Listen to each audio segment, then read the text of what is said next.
Hello friends. तो friend, जैसा कि आपको पता है कि मौसम चेंज हो ही गया है और रातें ठंडी होना स्टार्ट हो गई है और दिन तो गर्म है ही।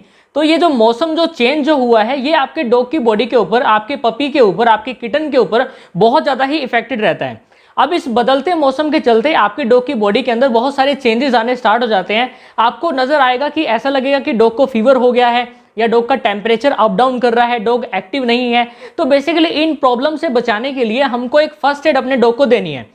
तो वो फर्स्ट एड क्या है उसे जानने के लिए आपको इस वीडियो को एंड तक देखना पड़ेगा एंड ऑब्जर्व करने पड़ेगा जो भी मैं पॉइंट आपको बताऊंगा। तो सबसे पहले तो आपको पता है कि मौसम सर्दियों वाला ही स्टार्ट हो गया है। तो कई बार जैसे हम भी अपनी बॉडी के ऊपर लेयरिंग करना स्टार्ट कर देते हैं सर्दियों के दौरान। आज मैंने भी लेयरिंग की है क्योंकि मुझे यार ठंड लग रही है। कल से मुझे फीवर हो गया था तो इसलिए मैं आज से लेयर करना स्टार्ट कर दिया है मैंने। तो उसी सिचुएशन से बचाने के लिए मैंने अपना फर्स्ट एड यहाँ पे अपना लिया है। तो आज देखो, आप देख भी सकते हो मैंने लेयरिंग की हुई है। तो आप भी कर सकते हो खुद को बचाने के लिए, लेकिन हमको हमारे डॉग को भी बचाना है। तो सबसे पहले तो जब मौसम चेंज होता है तो आपके डॉग की बॉडी के ऊपर पहला सिम्टम देखने को मिलता है, वो मिलता है फीवर। अगर आपके डॉग का बॉडी टेम्परेचर 101 से 102 डिग्री फ़ारेनहाइट है देन वो नॉर्मल है, तो उसको फीवर बिल्कुल भी नहीं है। लेकिन अगर टेम्परेचर इससे राइज कर गया, इससे बढ़ गया, देन आपका डॉग फीवर से सफर कर रहा है। तो आपको घर में एक थर्मामीटर रखना है और उससे चेक करना है अपने डॉग की बॉडी का टेम्परेचर। अब कुछ लोग बोलते हैं कि सर हम कैसे चेक करें, तो जो एनस जो रीजन होता है वहां की म्यूकस मेम्ब्रेन के ऊपर आपको वहां पे टच करके रखना है। जो हमारा जो थर्मामीटर जो होता है उसका जो फ्रंट जो पोर्शन होता है ना सिल्वर कलर का, आपको वो टच करके रखना है। तो उसमें ऑटोमेटिक ही जो है, जो हमारा जो डिजिटल थर्मामीटर है उसमें ऑटोमेटिक रीडिंग आ जाएगी और आपको पता चल जाएगा कि मेरे डॉग को फीवर है या नहीं है। तो उसके लिए भी मैं मेडिसिन बताने वाला हूं। सेकंड नंबर पे कंडीशन ये आती है, आपका डॉग ना लिथर्जिक हो जाता है, यानी वो बिल्कुल ही सुस्त हो जाएगा। जो एक्टिव वो थोड़े दिन पहले था वो बिल्कुल नहीं रहेगा और आपको ये लगेगा कि डॉग के जो कान है ना वो बहुत ज्यादा गर्म हो चुके हैं और जो नाक जो है ना वहां से वाटरी फ्लो हो जाएगा, यानी बिल्कुल आपको गिल्ली सी नाक लगेगी, सूखी हुई बिल्कुल भी नहीं लगेगी।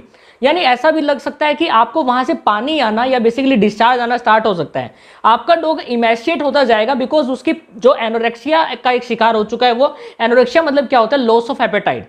अब इसका मतलब यह है कि आपका डॉग खाना पीना बिल्कुल ही बंद कर देगा, तो वो इमेशिएट तो होगा ही, यानी वो दुबला पतला कमजोर होता ही जाता है। तो ये भी कंडीशन आती है जब एक मौसम चेंज होता है।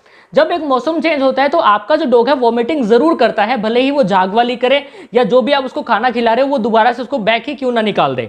तो इससे भी आपको अपने डॉग को बचाना है। और आपका डॉग लूज स्टूल भी कर सकता है। अब क्या होता है कि अब जैसे ही हम डाइट में चेंज करेंगे, बिकॉज जब थोड़ी सी भी डॉग की डाइट हम चेंज करते हैं तो आपके जो डॉग का जो जीआईटी ट्रैक्ट है वो डिस्टर्ब हो जाता है, यानी जो गैस्ट्रो इंटेस्टाइनल ट्रैक्ट है उसमें डिस्टर्बेंस आनी स्टार्ट हो जाती है और आपके डॉग को लूज स्टूल्स होना स्टार्ट कर देते हैं या वॉमिटिंग होनी स्टार्ट हो जाती है। तो ये कुछ कंडीशंस थी जो कि बेसिक कंडीशन है, जो कि ह्यूमंस के अंदर भी आती है, हमारे अंदर भी आती है, या हमारे डॉग्स के अंदर, या आपके पास एक पपी ही क्यों ना हो, कैट ही क्यों ना हो, या एक अडल्ट डॉग ही क्यों ना हो, तो ये कंडीशन आपके डॉग की बॉडी के अंदर आती है। तो हमको इसका फर्स्ट एड जानना है। तो आज मैं आपको 2 मेडिसिन बताने वाला हूं, बड़े ही ध्यान से सुनना। अगर गाइज आपके पास पपी है, अगर आपके पास किटन है, यानी वो छोटे बच्चे हैं, वो टैबलेट खा नहीं पाते, तो आप फर्स्ट एड के तौर पर एक हिमपायरिन नाम से एक लिक्विड आता है, एक सस्पेंशन आता है, जैसा कि आपको स्क्रीन पे नजर आ रहा होगा, आपको ये पिलाना है। अगर आपके पास एक स्मॉल एक डॉग है, यानी स्मॉल एक डॉग ब्रीड है, उसके अंदर भी आप ये दे सकते हो। तो उसके अंदर आपको कितना देना है? आपको 2 ml देना है। दिन में 2 बार पिला सकते हो, आपके डॉग का फीवर ठीक हो जाएगा और साथ में जो भी आपके डॉग की बॉडी के अंदर और प्रॉब्लम हुई है वो भी ठीक हो जाएगी और एक्टिव भी हो जाएगा, खाना पीना स्टार्ट भी कर देगा। अगर आपका डॉग लार्ज ब्रीड वाला डॉग है तो आप उसको 3 ml भी दे सकते हो दिन में 2 बार। अगर आपके पास एक कैट है, एक छोटी सी बिल्ली है, बिल्ली का बच्चा है, मेल हो या फीमेल हो, तो आप उसको 1 ml पिला सकते हो दिन में 2 बार। आपके किटन का भी जो फीवर है वो उतर जाएगा, या जितनी भी जो ये जो कंडीशंस है वो क्लियर आउट हो जाएगी। बिकॉज ये जो मेडिसिन है ये एनाल्जेसिक और एंटीपायरेटिक्स दोनों की तरह बिहेव करती है, या हम इनको नसेड्स के अंदर भी इंक्लूड कर सकते हैं। तो बेसिकली ये सिरप की फॉर्म आती है, इसलिए ये पपीज और किटन को देनी है, ठीक है। अब मैं बात करता हूं, अगर आपके पास एक अडल्ट डॉग है, एक लार्ज डॉग है, आपका डॉग टैबलेट भी इजीली खा लेता है, तो आपको वो कौन सी टैबलेट देनी है?